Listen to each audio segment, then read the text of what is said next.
Même au bureau, elle n'est jamais loin de lui. Sophie, la fille de Daniel, est morte il y a 5 ans.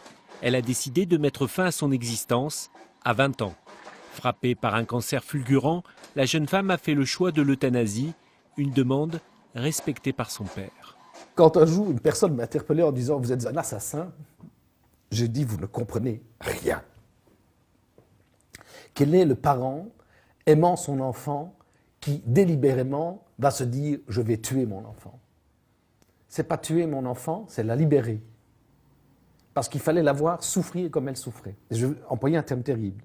Je suis heureux que ça se soit passé et qu'elle n'ait plus souffert. Ce choix de l'euthanasie est possible en Belgique depuis 15 ans. Il est même étendu aux mineurs depuis 2013. Avocate au barreau de Bruxelles, Jacqueline Hermans s'est toujours impliquée dans les questions éthiques de son pays. Elle a vu les mentalités changer. Ces lois ont permis la circulation de la parole et également ont permis que l'on puisse aborder toutes ces questions de fin de vie d'une manière tout à fait apaisée et franche et honnête. L'euthanasie n'est plus un sujet tabou.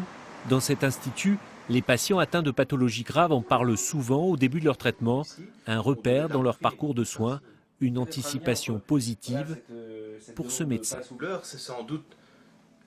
Les patients acceptent davantage la pénibilité de certains traitements en se disant si je passe au travers, tant mieux, c'est le souhait de tout le monde, mais si ça ne va pas et si on ne peut pas contrôler ma maladie, je sais que mon médecin pourra m'aider le moment venu, quand je choisirai le moment qui sera pour moi la limite. C'est quelque chose qui dans la construction de la pensée est extrêmement fort.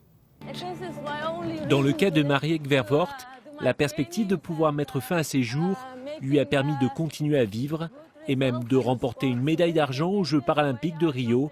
Atteint d'une maladie musculaire dégénérative, l'athlète belge se sait condamné. Si je n'avais pas eu l'accord pour l'euthanasie, je me serais déjà suicidée.